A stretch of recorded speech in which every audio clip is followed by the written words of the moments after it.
Ladies and gentlemen, welcome to the May webinar for the steer profitability competition. As you know, we're certainly winding towards the end of this effort, but it's certainly not complete. We have one more month of webinars, and then the following month we'll get an announcement of how this all fared out. A couple of housekeeping things we want to talk about real quick. First, per Kelsey, this is your friendly or abrupt reminder if you need me to make it that way, but I'll make it friendly. Let's tend to our bills and do that relatively quickly as we start to wrap up the end of this process. There's going to be another round of bills going out here pretty shortly, so just kind of be on top of that. Also, those webinar reports, again, do yourselves a favor and us a favor. Let's try to get those in by on time by next week, and I will just keep everything rocking right along. As we proceed, you all are going to get busy with various school endeavors that are wrapping up, and as your summer starts to kick up, so the quicker we get those done, the better it is for everyone. Also, a couple other things I'd just like to remind you and to inform you of. One, your reminder, all the calves have now been harvested. The data, we're still waiting on the last piece of data from the carcass collector. So to be honest, there's a handful of calves I don't have all the last bit of information on. But I do want to tell you that those calves that shipped in the second group averaged 1372 on the day they were shipped. And so again, nice weight range. Those calves ranged from just a little over 12, like 12, upwards of a calf or two that busted 15. And so, but most of those calves were, again, as you could expect, in the 1,400 pound range. And so that's where we're at on the process of getting calves harvested. And so all of that is tended to. Also, as Kelsey mentioned in the recent newsletter, the gentleman who's been managing all of our calves have had a little injury there on the farm at the university here some number of weeks ago, and so appreciate y'all keeping him in your thoughts. He's certainly becoming somewhat mobile, but he's got a pretty good long haul to get that leg put back together the way the good Lord intended. So he's got a little bit of effort ahead of him, and so we encourage you to keep Kenneth Latham in your thoughts there. But he's still dialed in on your project. He's sending me stuff all the time. I'm guessing as he hobbles around, he still can punch on a keyboard. Now, I want to bring you up to speed on the gentleman who's going to be speaking to us this evening. One of the things that I think, as you've noticed throughout this year's version of the SPC, is we've been able to bring a wide variety of voices, and multiple voices that are not too far removed from where some of you all are in your own experiences. Folks who, while certainly experienced and savvy adults, probably a little bit younger than, say, somebody like myself. And so they remember that it wasn't too long ago they were in your sort of spot. And so tonight is no different. We have a gentleman who is in the middle of a Ph.D. program at the University of Missouri and has actually seen your steers in person. And Ty Peckman originally hails from southwest Missouri, little town of Nevada, Missouri, where he participated in the 4-H and FFA activities that many of you have grown up doing. His family was involved and still is involved in Limousin and Limflex cattle, and so he appreciates the advantage of the continental influence and how it compromises and balances with British cattle. And so it has a lot of synergies with many of you. Was involved in exhibiting, livestock judging, went on to the collegiate level where he was on a collegiate livestock judging team, a collegiate meats judging team, was a meats coach, has worked in industry in terms of, worked in the meats industry, primarily from the area of quality control issues, and is now back at the university level working on a Ph.D. I've been privileged to know him for a large portion of his life, and I will tell you he's as high caliber as they come, and I thought was a very fitting person to talk to us a little bit about this entire process from the time your calves got on the truck till they worked their way to our consumer's plate. So with no further ado, I say thank you to Ty Peckman from the University of Missouri. Again, as always, if you have questions, hit the question box, the chat box. We'll address those either during the talk or at the end. And with that tie, I'm going to do something I rarely do. I'm going to be quiet. Well, thank you, Chip. Thank you for that that good introduction. And I'm really excited to get to speak with you all today. Hopefully give you guys a little bit more background on some of the process that not only the cattle that we harvest here in the United States go through, but specifically maybe an idea of what some of your projects, how they're going to make that next step from live to actual consumer's plate.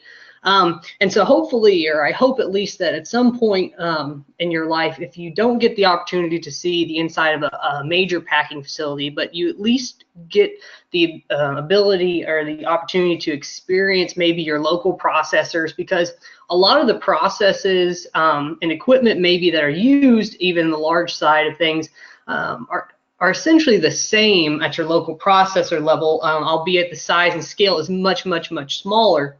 But a lot of the same principles behind everything are the same. So hopefully you at least will get that opportunity. But otherwise, the goal of today is to kind of give you all a little bit of a glimpse, kind of behind the curtain, as we like to say, into the meat packing side of things. And so with that, we'll kind of jump into things here. What you can kind of see is a good list of the major steps that we really consider when it comes to processing livestock. Some of these certainly will cross the lines of different species, but today, like I said, we're going to be mostly focusing here on the cattle side of things, and these are the steps that we're going to work through to kind of ultimately go from that live animal model to that steak or burger on your plate. So starting with lairage. Lairage is basically this fancy word for simply a time of rest that these livestock, these cattle will experience between kind of being hauled on a truck from various feedlots all around the country to the final processor. Here you can see an example of a photo of a lairage yard outside of a packing facility where those cattle are going to be unloaded. And at this time, they're going to be given ad libitum or free access to as much water as they really want. Now, certainly those cattle aren't going to be given any kind of feed at this point, and they've been removed from feed prior to shipping, and a lot of that comes from not only a dressing standpoint, but also kind of a food safety aspect. As we kind of move down the line here, we'll address that again. But what's really important about this time is if you guys can imagine what it's like to make that family drive, if you've ever taken a long road trip, and that time you need to kind of get out and stretch your legs. Essentially, you're cooped up, you might be getting annoyed with your siblings from being bounced around, and you're just ready to kind of rest for a little bit. And that's essentially what's happening here. It's a time where these animals are given a little bit of a breather before they enter the facility. And this is both from an animal welfare standpoint as well as a meat quality standpoint, one that without which we know, and science has shown to us, that cattle that are under a lot of stress prior to that kill process can exhibit some meat quality issues. And so really the key here is just to give them a little bit of a breather. After that kind of comes the the most less discussed part of, or least likely to be discussed part of the whole harvesting process, something that a lot of consumers really try to shy away from, and it's the hardest in this field to really discuss. But to be completely honest, it's something that's the most important and something we need to consider that's done well and correctly for both a quality standpoint as well as, most importantly, an animal welfare standpoint. So stunning is the process simply of making an animal insensible. And so what does that mean, this term insensible? Well, what this is saying is exactly we're trying to disconnect the brain from the rest of the body. So what that means is the heart, the lungs, the circulatory system, everything is still working, but that animal cannot feel anything at all, okay? Which is very, very key to this process. Unlike what most of the general public might think, this process does not actually kill the animal. In some cases it can, but majority of the time the goal of this process is to simply render that animal insensible from any kind of pain or feeling. And in your major packing facilities, this is typically going to be done with a captive bolt, which is the device you can see here being placed on this animal's head. It typically just fires a long metal bolt, which basically kind of unplugs, per se, the brain from the spinal column very, very quickly, rendering that animal insensible.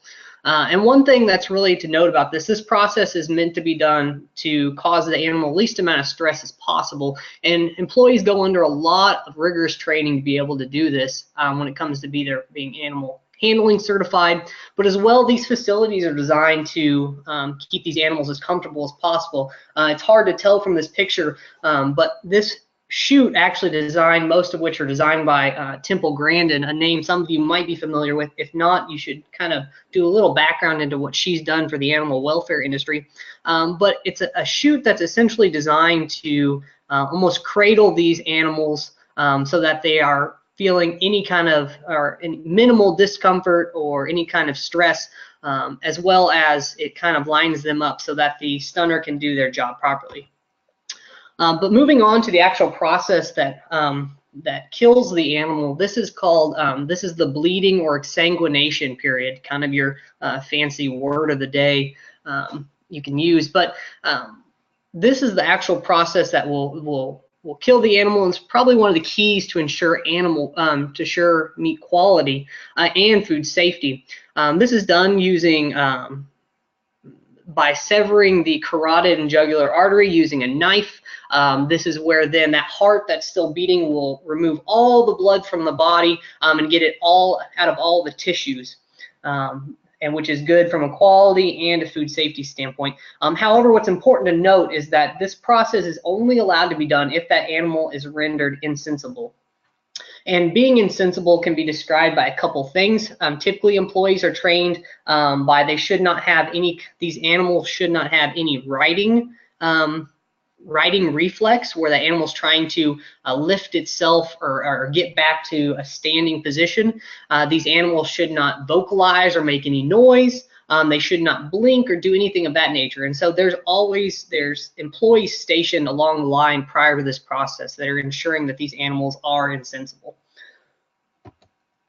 Moving on from here, there's a lot of steps that are kind of covering here. What you should see, or really may not get to see, but I'll stress, is that this is a very laborious process. There's a lot of employee manual labor that goes into doing so. Now, there have been some technological advances that have helped make it easier, but we still require a lot of labor to go from a live animal to a cut of meat. But the next big step that really happens is the removal of the feet, front and hind feet, and the hide, which can either be done using a pneumatic rotary knife, a regular hand knife, and then this device in the picture that you see on your left is actually an automatic hide puller or skin puller. So just as kind of a note, some of you may have hunted before, maybe experienced with kind of the difficulty in removing the hide from maybe a deer carcass per se, and this device really kind of takes a lot of the stress off the employees, as well as from a cleanliness standpoint and carcass sanitation standpoint, helps guide those hides off the carcass and down away from it so that we're not getting any kind of cross-contamination. This is really, this process through this point is really one of the, next to the gutting process, is one of the largest where we can see some cross-contamination, because we know that that animal's carrying a lot of feces and things on its hide, which could possibly come in contact. So a lot of care and precision is taken throughout this process to make sure that that animal's carcass is kept clean. So the next big step you'll see here is actually what we refer to as evisceration. So it's a fancy word for gutting or removing those internal organs from the carcass. This essentially removes everything from the bung, the large intestine, all the stomach, the rumen, the heart, the lungs, everything comes out at this point. In this case, this is actually being done in a slightly smaller facility here where it's being dropped in this cart. But in a large scale packing facility, this is actually done on a moving essentially. So these carcasses are always moving on a chain. because time is money essentially in these big packing facilities. So they have to keep everything moving. And to aid in the employees at this step in the game, they actually have them walk on. Some of you might be familiar with at airports or maybe some big malls. You've seen some of those moving sidewalks. It's essentially like a big version of that keeps the employee moving with the carcass.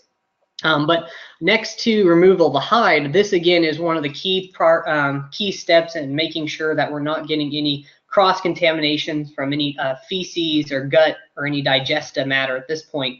And this is a step that's really key. Kind of whenever I started talking before about how these animals have been pulled off feed prior to being transported, and that's important from a standpoint of if you've got a lot more fill in your stomach, then there's a lot more being pushed out towards that employee while they're trying to get their knife in there and cut that animal or that carcass open to remove those internal organs. And so if you can alleviate some of that fill and pressure outward, it makes this job a lot easier and makes the risk of any kind of contamination much less. But from here, after those internal organs have been removed, the next key thing is we want to split that carcass into something that's much more manageable into two halves. Also, this kind of sets us up to be able to tag and label these halves of the carcass so that it can go into the cooler and then eventually be graded. At this step, what you can see this gentleman here is actually doing, this saw essentially looks like what we call maybe a big chainsaw in a sense, that's just splitting that carcass all the way down. At this point, we do actually have another step that takes place, and that's where we'll get the removal of that spinal cord or any cord material from a some of you might be familiar with something called BSE. In older animals, this is especially something that's important. We don't want any of that spinal cord left on that carcass, just as an added insurance. So at this step, we remove all that as well. From here, you're going to have employees alongside some food quality or food safety employees in the plant that are going to go through and evaluate the carcass for any kind of maybe hair or any if there was any cross-contamination from the hide coming in contact with the surface of the carcass, or any bruising or abscesses that may have occurred from, say, giving any kind of antibiotics. So injection sites can lead to some abscesses, or any issues with animal handling can also cause some bruising to show up. But those things aren't edible, so we want to make sure they're removed from the carcass so we can have as clean a product as possible. After which, one big step in reducing any kind of microbial load or microbial growth that might be happening on the outsides or any of the nooks and crannies of a carcass, they'll actually go through this big steam pasteurization chamber, what you can see pictured here. Think of it almost as a really hot dishwasher in a sense, where these carcasses are going to go through and they're going to be sprayed with 180-degree steam and water, which is going to sanitize and kill any bacteria or anything that might be on the outside surface of that carcass. After that, that animal is going to, or that carcass is going to get kind of a final actual inspection by a USDA inspector. Throughout the plant or any major packing plant, you'll find inspectors everywhere, ensuring kind of the safety and quality of our food supply. So if at this point in time an animal or a carcass, the carcass of an animal is deemed to be unfit for human consumption, you know, a federal or state, depending on the size of your facility that you're talking about, will look and evaluate that carcass from that standpoint and deem if it's good enough to enter our food supply. Otherwise, it'll be condemned, taken out of the facility to a rendering process, and that carcass will never see the rest of the food chain. So there's kind of the carcasses get a little bit of a break at this point in the process, and this is the chilling step. As you can see here is a photo of some rails of beef carcasses in a packing facility, and there's an initial 24 hours of chilling in what we call a chill blast cooler or a hot box cooler, and this type of chilling setting. These carcasses are sprayed with a light mist of water, and then under a lot of airflow and circulation in a really cold refrigerator, essentially, to make sure that all the heat is pulled out of that carcass and to get it down to a refrigerated temperature. This is very important, one, for both a food safety standpoint as well as a food quality standpoint when it comes to things like marbling development, which we will talk about a little bit later in our yield and quality presentation. However, depending on the time the facility has and how fast they're moving, a carcass may spend anywhere from 24 to up to 48 hours prior to being graded in a cooler such as this. After being chilled, then the carcasses are sent to what we call the grading rail. At the grading rail here, USDA graders in conjunction with employees of the plant will try to determine the yield grade and quality grade of a carcass. Yield grade tells us the kind of lean, boneless cut portion of the carcass, whereas the quality grade kind of relays some sense of the eating experience or the palatability we can expect from cuts from that carcass. Several decades ago, prior to the invention of what we use now as the camera grading system, a lot of this would be done by the USDA graders themselves, so visually evaluating every carcass that came by and assigning a grade to it. Nowadays, though, we actually use camera grading, which essentially is kind of this handheld camera that gets placed onto the cut surface of a beef carcass where we rib them between the 12th and 13th rib. And that takes a picture essentially of the rib surface, and that provides a yield and quality grade from that carcass. And then the whole main purpose of the USDA graders at this point is to verify that that camera grading system is accurate and isn't assigning any wrong quality or yield grades. From this point, you get kind of into what we consider the fabrication period. As a whole, this is where a carcass will get broken down into the various wholesale primals at this level, which some of those are laid out here. For the most part, in your major packing facilities, they're not going to do a whole lot of sizing down to actual retail cuts. Their main goal is to break those carcasses into these wholesale primals that you see here, from which those primals will be vacuum sealed in a bag such as this, and they'll be boxed up, and they will be shipped out to other businesses whose job from there is to cut those bigger primals down into retail cuts, which could either be sold at your local grocery store or even at the local steakhouse for you to buy and eat there. But that's kind of a quick rundown of what goes through this process. Like I said, it's very labor intensive. Depending on the facility you can go to, for instance, I interned at a plant that employed approximately 3,000 people. Granted, they processed and they harvested anywhere from 5,600 to 6,000 head of cattle a day. So depending on your size and level will reflect how many employees you need. But what I find to be really fascinating is this very complex process goes by very, very quick. So if you kind of kept count, cattle come in one side and leave one side from live to box in essentially anywhere from 36 to 48 hours, depending on how fast they're kind of running that line and chain. So not very long to move a load of cattle through. So after that, I want to go a little bit into this process of quality and yield grading and kind of give you guys a little bit of a background on what all goes into that and what's considered and why that really matters to you as the producer and you as the consumer as well, because not only are we growing and raising these livestock for others, but we're going to eat them ourselves. So you may be familiar with a lot of different brands or different programs that exist out there, a different way that cattle are marketed. So brands you may be familiar with, maybe like certified Angus beef, They've done a great job at marketing that big label everywhere. There's pretty much not a consumer out there that doesn't know that.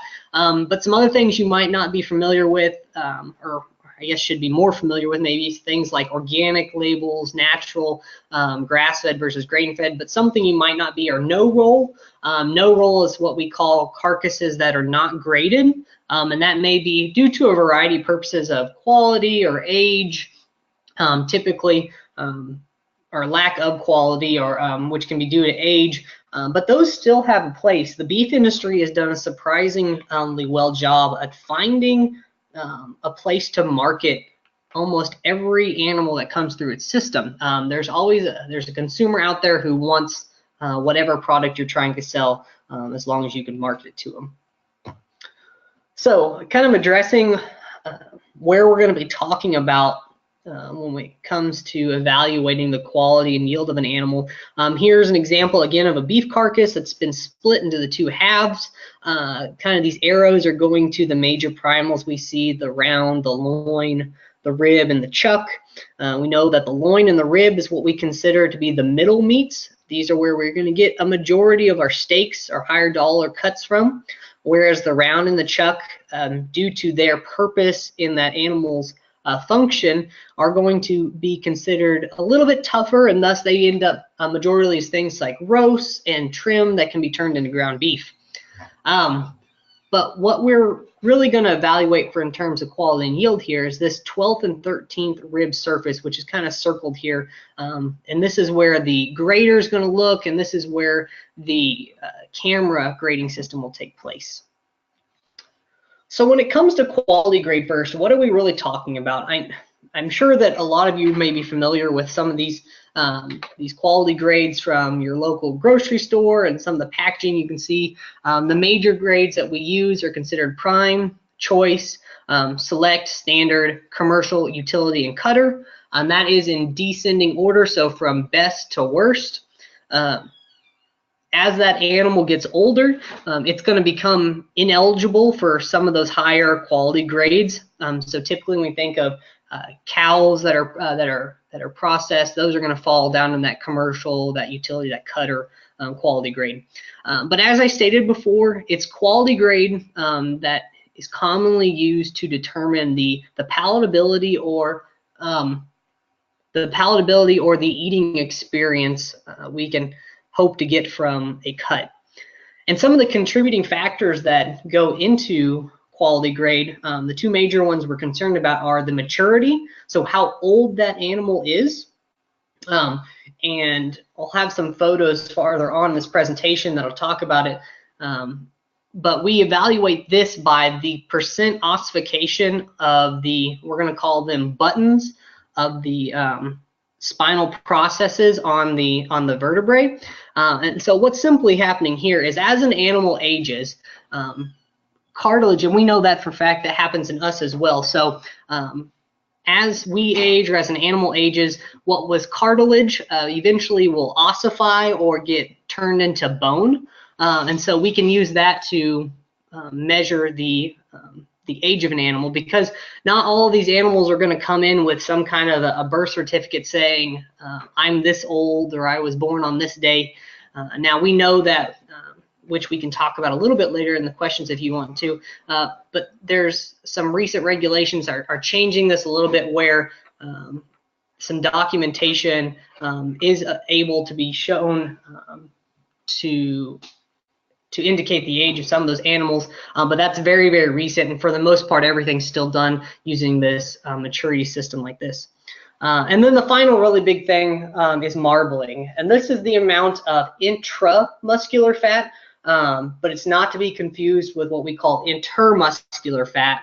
Intermuscular fat is the fat that surrounds muscles, or seam fat. So if any of you have seen a roast, maybe before your mom or your dad have cooked it, or before grandma's done on Sundays, you'll see all kinds of seams of fat running throughout that, and that's what intermuscular fat is. But what we're concerned about is the intramuscular fat, the fat inside of the muscle itself. And that's what, and the combination of these two is what's used to determine a USDA quality grade.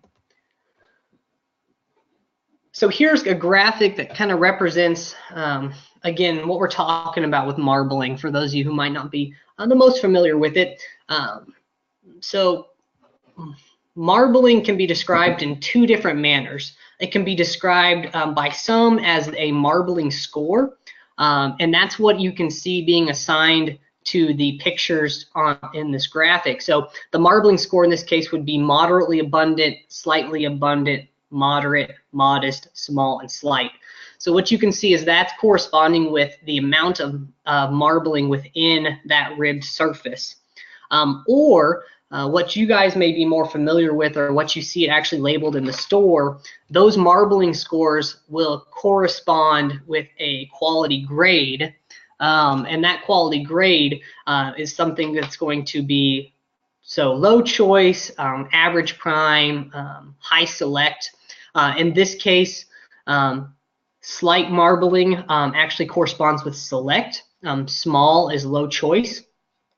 Whereas then slightly abundant and moderately abundant correspond with prime. So you can see kind of what marbling it takes that your animal needs to have to fall into those quality grades. But the other big factor we talked about was this maturity thing. So here's a picture, or a couple pictures, that kind of explain a little bit better than just saying it, what we're talking about here. So what's outlined in the box, or so in the picture on the left, these are the spinal processes. So these are just essentially the vertebrae of the spinal column. And if you look out on the left side there, you'll see some kind of white triangle, we'll call them caps or buttons, on the tips of those spinal processes. I don't know how well if my mouse will show up here, but I'm going to try to circle it, if you can see. This is essentially what we're talking about with a thoracic button. And as the animal ages, these buttons in this case are really full of cartilage. There's almost no ossification. That's why they're so white. But as that animal ages, this button will fill in with bone. Essentially, it'll look like this spinal process just gets longer. And then you can actually see an animal that would fall under E maturity, so the oldest you can get. Here in the image on the right, these arrows are pointing to what used to be the cartilage buttons, but as you can tell, they look just like the rest of this bone here as that animal has aged. Okay, so we have 5 classes of maturity, the youngest being A, the second being B, then C, then D, then E. And here we see that A corresponds with cattle that are less than 30 months of age, whereas B maturity is less than 42, and then C, D, and E are really getting out there in months. This is where we're going to see a lot of cows, cull cows that come through the process, and most of the steers and heifers that are entering are going to fall into this A maturity category. And then another way that some plants will try to ensure the age or assure the maturity of a carcass is they'll actually use, again, dentition to evaluate the age of that animal using its teeth, which is a skill set in its own. From there, there's a couple other things that we tend to look at for maturity, or trying to look at how old an animal is, which can reflect its quality. We tend not to focus on these as much as the ossification of those thoracic buttons. One of these that you can kind of look at a carcass and tell maybe if it's older or not is looking at the rib bones. So as an animal ages, its rib bones will get wider and flatter. So younger animals tend to have rounder rib bones. Also, the actual color of the lean of an animal will change as it gets older as well. So we can see that animals that are typically older will have darker colored leans than those that are younger. And as a consumer goes about trying to select their products, we buy with our eyes first. And so it's very important that we understand how some of these things, how a product or a steak looks may affect how a consumer will buy it. And that's why typically darker colors to a degree of lean tend to correspond with lower quality. And here you can see just a visual representation of what I was talking about before, kind of some various degrees of color of beef, with the 8 being this very dark red and 1 being very pale. typically what we call ideal is this cherry red color here that corresponds with 4. The ideal color of beef is considered to be a bright cherry red. That's what we're kind of selecting for. Here's kind of a chart that I think really brings everything together for quality grade. You see the maturity side of things as well as the marbling. And what this does is you can simply, by lining up a row and a column together, you can take the maturity score and the marbling score of a carcass and then determine what the quality will be. So for in this instance, if we have a carcass that is A maturity and it has modest marbling, it's going to be choice, specifically average choice, okay? But if we go over here and have something that is C maturity and modest marbling, it's going to be considered commercial. And what you guys should kind of see from this is that as an animal ages, it typically requires more marbling to be higher in what we consider these older quality grades of commercial utility and cutter. So hopefully that if you want to, you can go back and look at this later and digest this and see that this is probably one of the best ways to see all of this come together. So the other half of the thing we're talking about in this thing called grading is yield grading. And this is essentially just an estimation of the percent boneless, closely trimmed retail cuts of a beef carcass. And USDA yield grades actually rank a little bit opposite of what your gut might tell you, where actually a lower yield grade is better. So a yield grade of 1 is the best, and a yield grade of 5 is the worst. And in this chart here, you'll see a little bit of what we expect through, and this has been found by conducting a lot of research over time to figure out, what kind of expected yield we can get from a yield grade 1 or a yield grade 2 or a yield grade 3 carcass. So what all goes into affecting the yield grade of a carcass?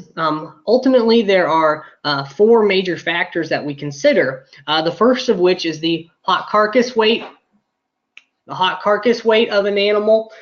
This is going to be for the grader obtained by looking at the tag on a carcass.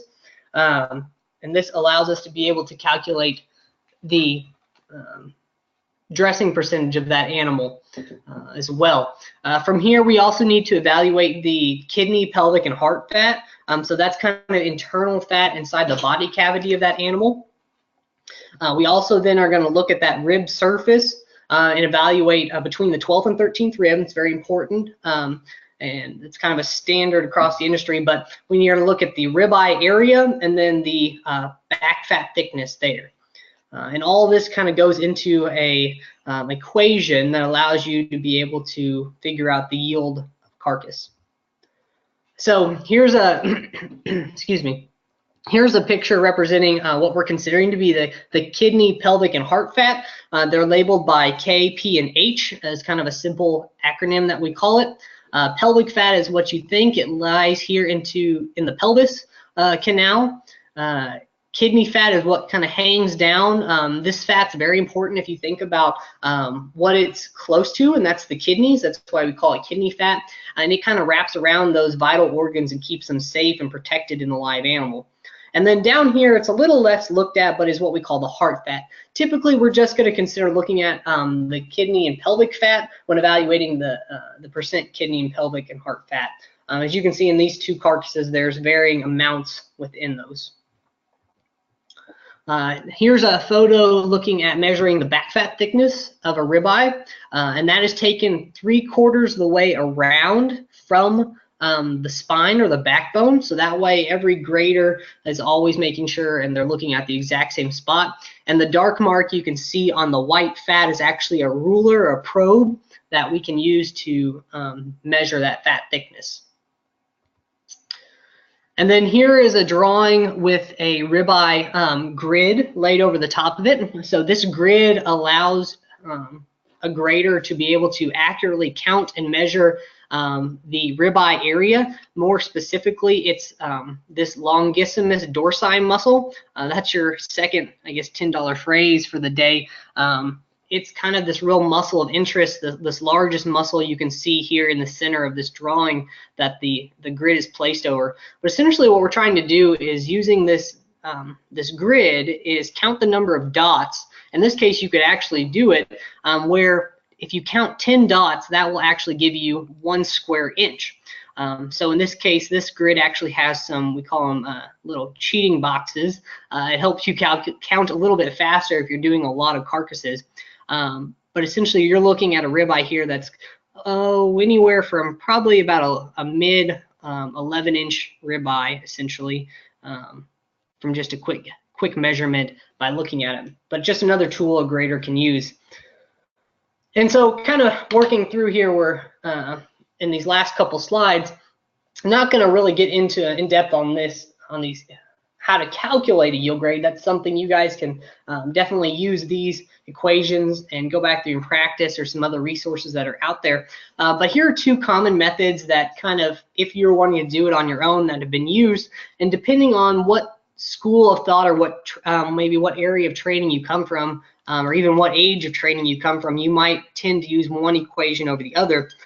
For me and how I teach my judgers how to yield grade, we're going to stick with the formula on the right. It's one that's a much easier in my mind to be able to do in your head and remember. But some folks, as my major professor would tell you, like to use the equation on the left. It kind of comes down to a preference. But here's something, again, if you guys are interested in trying it out, you can go back through and look at this presentation later and try to see how the math is done.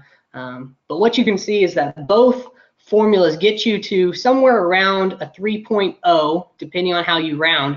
But what's important to remember with USDA official yield grades is they actually round to the whole number. So this is what we would consider to be a calculated yield grade, but the animal's final yield grade would actually be a 3. No matter if this says 3.1, 3.5, or 3.9, we always round down to the nearest whole number. In this case would be a 3. The same goes for if you're talking about a 1 or all the way up to a yield grade 5. So that's something very important to note. Just real quick too, how kind of all this comes together is on this slide here. So this is a typical pricing grid, something that all beef carcasses will be valued on. It brings together essentially yield grading and quality, as well as some discounts depending on the animal or the carcass weight, and if there are any bruises. But as you can see, what I've circled here is the base price of what's considered the average, and that is typically a yield grade 3 low choice. And from there, if you're higher in quality or trimmer, you may get to see some premiums added, or if that animal has more fat, so having a higher yield grade, or has less marbling, so a lower quality grade, that animal is going to tend to decrease in value or take some discounts.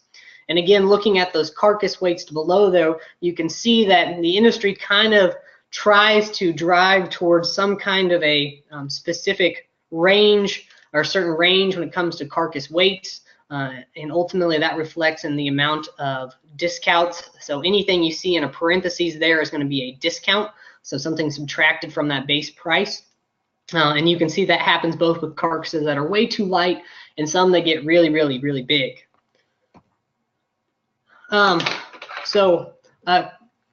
One thing we like to look at when it comes to beef quality as well as some issues that may arise. And this in the case is an example of something we consider to be a dark cutter. This can come from an animal that's experienced some pre-slaughter stress, whether it's from being sick or some mishandlement during transportation, something of that nature. This is not necessarily something that's going to give a bad eating experience. I'll actually tell you that these steaks that are darker have a higher water content in them, so they're actually juicier. But if you were a consumer looking at these 2 products on a shelf, you would definitely think that something was wrong with the dark cutter on the right just by looking at that really off cutter, and you would tend to pass up that product for the one that's redder and more desirable color on the right. But this is an issue that we're really concerned about when it comes to animal handling and some environmental factors such as sickness and conditions of storms, things we can't really control, but definitely what we can try to reduce this from happening, because it really brings down our value. So ultimately, we just have to kind of imagine what's the ideal animal we're looking for. And we have to understand that some models just aren't really realistic. We can't really achieve that. Specifically, we think about the yield grade 1 and the prime. So something that's the best quality and the trimmest, really hard to find that all put together. But we do see a lot of things happen, like a yield grade 1 or 2 that might, or a yield grade 2 that may work up in that low prime category, or at least a yield grade 1 that may even be higher choice. And these animals can arrive at their different quality grades their yield grades, especially by having different body types. So in this case, you have 2 animals that are definitely the one to the bottom, animal number 2, is showing a lot more conditioning overall, definitely going to tend to tick up higher in the yield grade, probably a 3, maybe 4, whereas the animal 1, if it has enough muscling, is going to be a little bit lower yield grade, maybe 2. And then again, we can also kind of change that yield grade depending on the muscling and the conformation of that animal. Looking here, 2 animals that are both relatively trim, but obviously animal 1 has more muscle overall, so we can just kind of allude to the fact that it's probably going to yield more product in the end. And if you guys want to, you can go through later. I know we're wrapping up a little bit on time, and I want you guys to have enough time to ask questions here. But there's a couple examples of some steers as I go through here that really gives you an idea of what they look like live on foot and kind of what their carcass turned out to be. And so as you go forward, I think it's very important for you as a producer to be able to understand, evaluate your livestock live and on foot and think, okay, this kind of comes key to making feeding management decisions, saying, is my animal well enough finished? Is it not? Do I need to spend a couple more days on feed, or is it worth it at that point? So again, I'll make sure you guys have access to these slides so you can go back through and look at this on your own.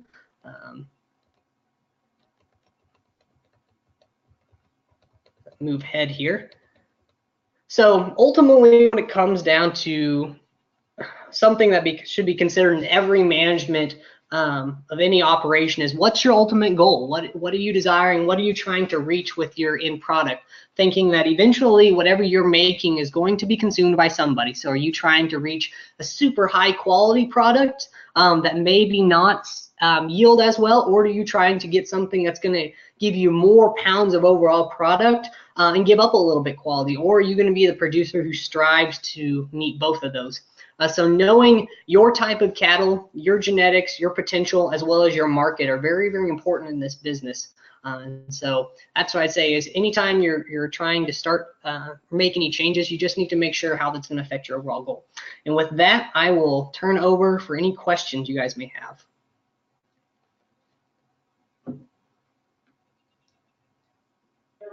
Ty, thank you very, very much. First of all, reminder to the youngsters, as you have questions, pop them in on the questions or the chat link, either one, and we'll get you in. Clearly, as you can imagine, we ask a pretty tall order of Ty to cover a lot of territory tonight. So as he's mentioned a couple times, you'll likely want to go back and review some of this. I do also want to mention, before I have a couple questions sitting here that I'm going to throw at Ty, but before I do that, one of the things that we had discussed in an earlier webinar was having our FBC, our feeder profit calculator numbers that we were going to do on your steers. However, I went ahead and made a decision to hold off because I felt it would be valuable for you to hear what Ty had to say and to be able to watch these talks in terms of how these carcasses are valued. And so we're going to save that for our very last webinar next month. But the reason being is I want you to take a little time and dig into what Ty has thrown at us here, so that if you have specific questions on that, you can bring them to our next webinar. Ty, I'm going to start with a couple different questions. It looks to me like I have about 3 of them available at my disposal between text and the computer. So I'm just going to start throwing them at you, and we'll go from there. Great. First, you mentioned something there towards the end relative to a quality issue called dark cutter. So, question, a lot of folks will ask, well, or will comment that they see a package with a lot of moisture in it, and they want to know, why should they not automatically assume that that package that has a lot of moisture within the package, why should they not assume that that's going to be a juicier or a more pleasurable eating experience? Certainly. So, for the sake of time, I was only able to briefly kind of gloss over a little bit of this thing called color in meats. It's something that I will tell you, a lot of meat scientists will spend their career trying to figure out what affects it or how we can make it better or worse. And there's a lot of factors that work behind the scenes to affect the color of that product. The main one we typically look at is what we call the pH. And ultimately, the higher a pH value of a meat product, the greater ability it has to retain moisture. Those products will typically then, because of that added water value, they have the ability to absorb more light, trying not to get too technical here, and they look darker. Whereas something that has a lower pH will actually, it doesn't have the ability to hold on to that moisture or water inside of it. And that's what happens, that's what the purge, we call it, or the moisture you see in a package. It's that water coming out of the product because it can't hold on to it. And actually what you're seeing is, that's not relating to the fact that that product has more, is juicier by any means. It actually reflects that it's probably going to be drier when cooked because the moisture is coming out of it into the package. It's not going to stay in the steak that you're going to eat. And we see that a lot with steaks that are lighter in color, especially. Thank you. That clears that up for us, helps us understand that. Some questions from some young folks not too far from where you're calling in from, Ty. And the question is, what percent roughly of cattle are able to reach the choice grade in our industry at present, give or take? So a majority of the cattle, I'm going to kind of cross a little bit into some other quality grades with the answer here. A majority of the cattle that you're going to see are going to grade somewhere in that select to choice range, typically that high select to choice. We know there's a little bit of variation within the choice grade itself, whether it's a low, average, or high. So the majority, I would say roughly close to 50 to 60% of the probably closer to that 60% range are going to fall somewhere in that high select to choice range. Whereas then once we kind of reach up higher into that prime, that's where we really see a lot of things drop off, especially. And for those who don't know, as a little added piece, prime is something that we see is very rare, actually. Against what some people might think, it typically happens less than 4 to 5% of the cattle processed will be able to get to that prime range. So the majority, the bulk of your cattle are going to fall somewhere in that choice select range. Thank you. Another question in front of me, and then obviously if anybody, one of the other staffers has some questions in front of them, they could certainly throw them at us. But something that you didn't touch on, but likely a terminology that some of the folks on the call have heard, Kobe beef. What is Kobe beef, and where would it fall relative to these things that you're describing, choice and prime?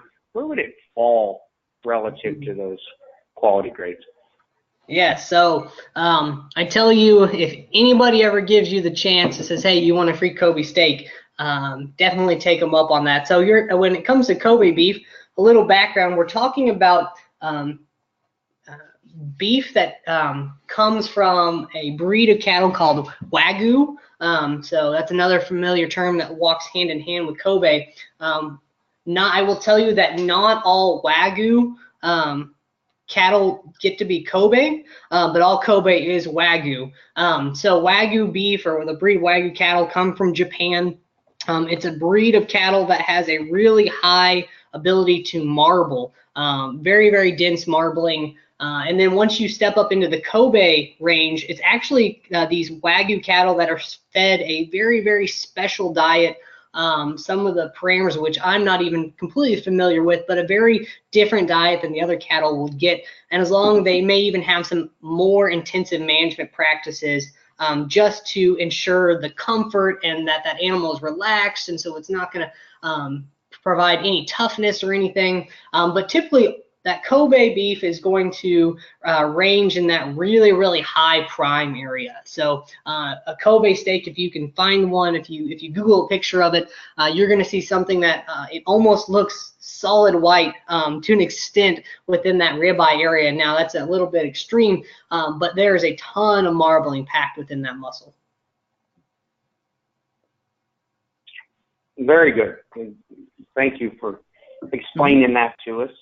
I will tell you. Go ahead. Oh, go ahead, Chip. No, I was just going to follow up with. Good. I'll be quiet and I'll follow up in a second. You asked that question, Jackie. So I was wondering, with kind of advancing science and technology, where you see our abilities to better predict how animals will finish. Do you see anything exciting there in the pipeline that's going to be able to better predict if they're going to be prime or where they're going to land on those spectrums? Certainly. So there's a lot of folks that in various fields of, I'd say, nutrition and genetics that spend a lot of time trying to answer this question and chase this this ability to predict. I know this animal from this genetic line fed this diet is going to yield me this. I would say that it's definitely something that due to such a high variability in our beef industry of genetic lines and everything, it certainly, and as well as all of those, that variability of cattle entering a feedlot, it certainly makes things a little more difficult in trying to know, hey, I know with this line of genetics, I can feed this diet and get this result every single time.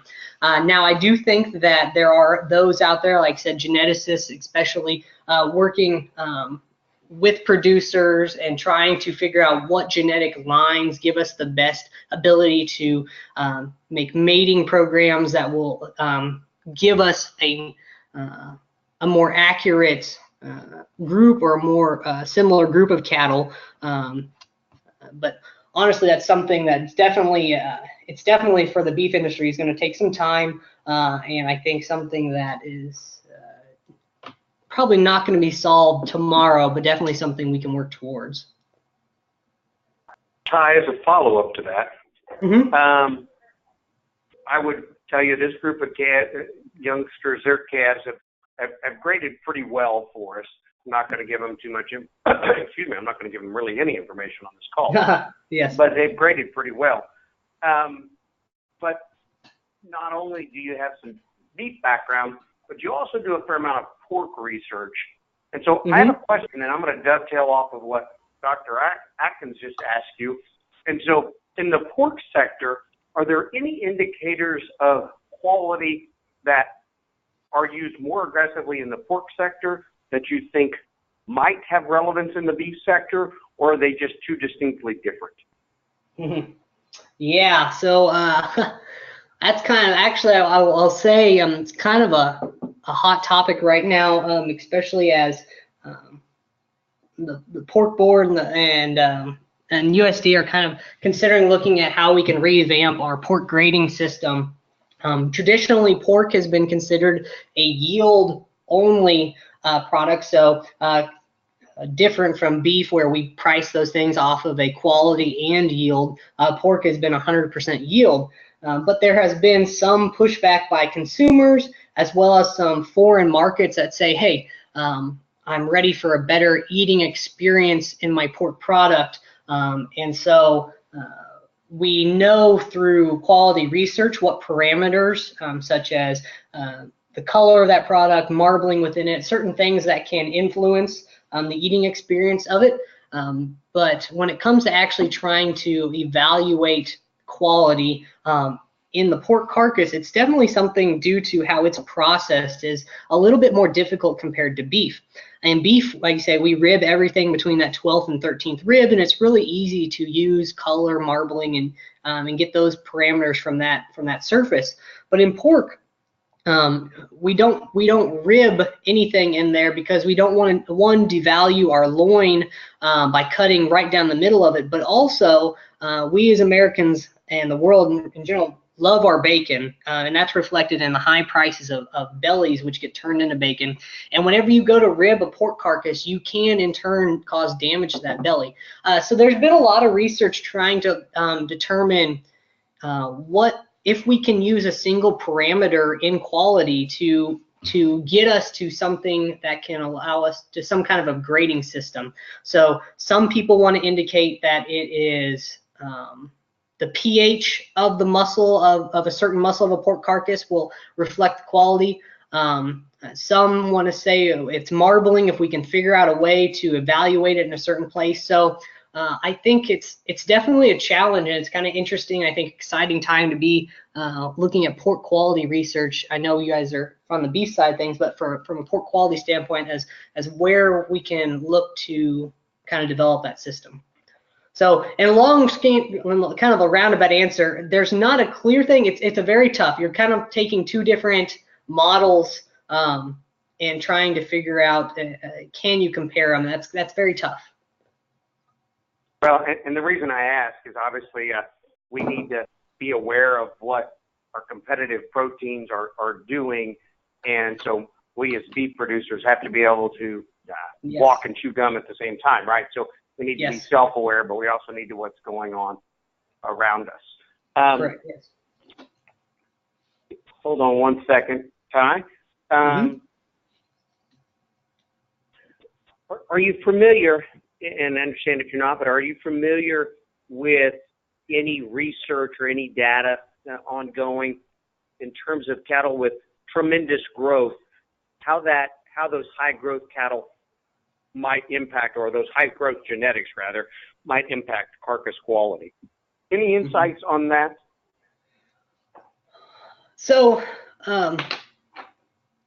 they said not 100% have I seen any the research that talks specifically about that. I can kind of speculate a little bit just from physiological development standpoint. Again, I'm typically, as a meat scientist, I'm going to look at some of the farther down and collaborate with nutritionists at this point or some geneticists. But if you think about what's going on in that animal by making an animal that's trying to grow really, really fast and put on a lot of pounds of product in a certain period of time, you're definitely asking its system to do a couple different things. Developing, if we think of what marbling is fat. Fat is essentially a stored form of energy, and we know that we can put on fat once we've reached our growth potential. Now there is that ability to develop marbling and some fat stores certainly while we're growing or an animal's growing, but it definitely, if you think about what's going on in that animal, if I'm using my resources, my energy, my protein for muscle growth and development, I certainly have less available at that time for fat development. So not to say though that those animals won't eventually grade or do as well. It's definitely something you have to see as we're selecting for those animals that are really efficient in their growth and have the ability to grow really well, making sure that we're also finding that best of both worlds, those animals, what we sometimes call curve benders, those animals that can grow really well as have great carcass quality. So it can be done. We see those curve benders out there, and it'd be interesting to see trying to pick those out of the group and select towards those. I would say, Ty, just as a follow-up to that, and I think you kind of broach the issue of why carcass weights have gotten so heavy, right? There's a reason that a lot of grids have moved up to where even a 1,050-pound carcass doesn't get penalized because, frankly, they wouldn't have a lot of product if they did. But those cattle are growing fast, and then to still give them time to marble, they put on enough fat cover. They're getting pretty heavy. And so, Yes. as Ty clearly said, those things are somewhat antagonistic to each other. And so to overcome it, the way the industry is essentially overcome it in the short term is just to make those cattle bigger and heavier, and we deal with the results of that.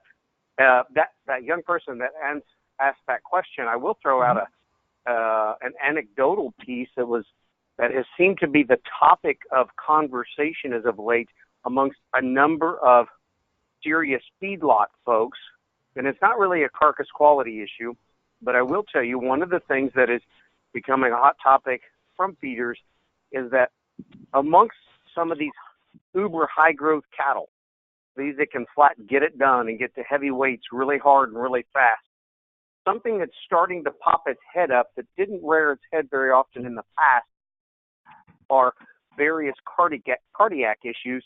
In many cases, it would be akin to what we would call in humans congestive heart failure. And so that's an interesting trend line that will bear watching as we go forward. It's certainly an area of research, and so it doesn't necessarily impact quality per se, but it does certainly impact the bottom line. Certainly. If you have an animal that can't, that's not alive to get on the truck to go to the packing plant, then you're definitely not going to make money. You're losing money in that case if there's any issues. Yep, that's the poorest quality outcome, certainly. So, Jackie, Rachel, Kelsey, I'm going to be quiet and let you all ask any last minute questions. Otherwise, we certainly went over time just a little bit, but I think we're still good. So I'll be quiet for a second, see if there's anything else out there. Oh, thank you, Ty. That was excellent. Yeah, wonderful talk. Great information. Well, thank you. I appreciate the opportunity to get to talk with you guys today. Okay. Everybody, thank you very much. Again, I would encourage you to listen through this again one more time before next time when we go through the feeder profit calculator number on your steers and you get a little more insight into how these cattle are, the quality grades and yield grades is associated with your group. And with that, Mr. Peckman, thank you, and to all the kids, thank you. Everybody have a great week.